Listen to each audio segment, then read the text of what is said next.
Charleston in the UK is just the name of a house. That house was the rural meeting place of a group of people who are usually referred to as the Bloomsbury Group. It had really been a touchstone, a gathering place for ideas, literature, the arts, etc., etc. So I said to Diana one day, I've got an idea. And that was the genesis of the Charleston Festival. We were one of the pioneer literary festivals. We've just celebrated our 30th anniversary. And I said, I really feel we should do more with this festival and we should bring it to America. I felt that Charleston would be the right place to come. I was introduced to Anne Cleveland at the Charleston Library Society. She immediately understood the value of the festival.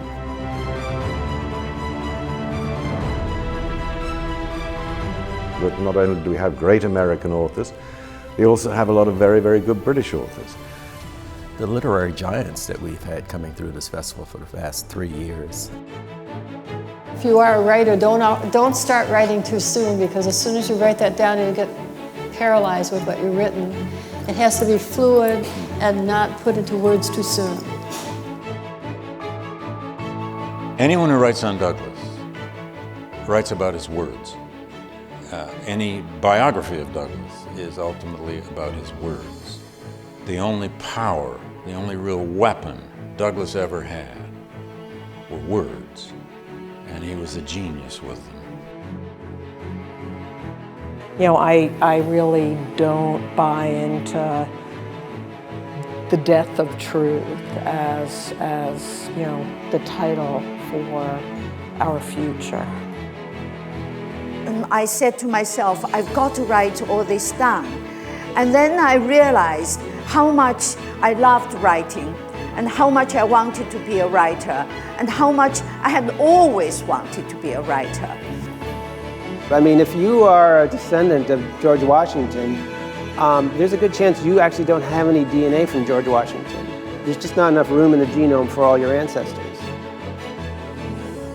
So I knew this would be a complicated story. It would be one of the heroism that pulled my grandparents into this very dangerous role during the war.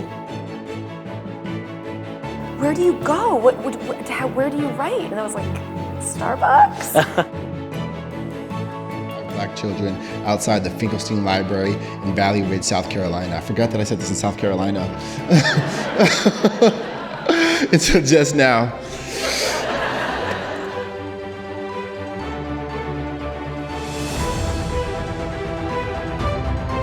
There's something magic about meeting someone on the page and then meeting them in person and seeing their sort of personality on stage. I mean, that you just can't replicate that.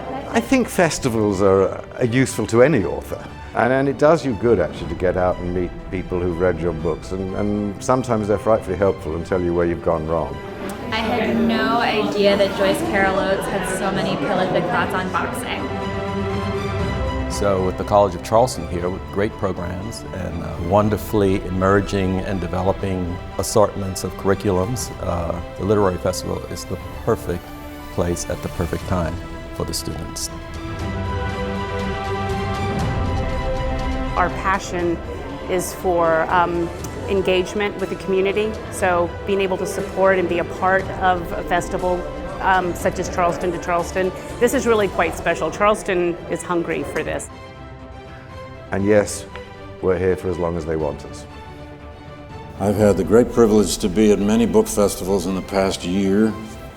This one has a certain gravitas and sizzle that the rest didn't, and I mean that.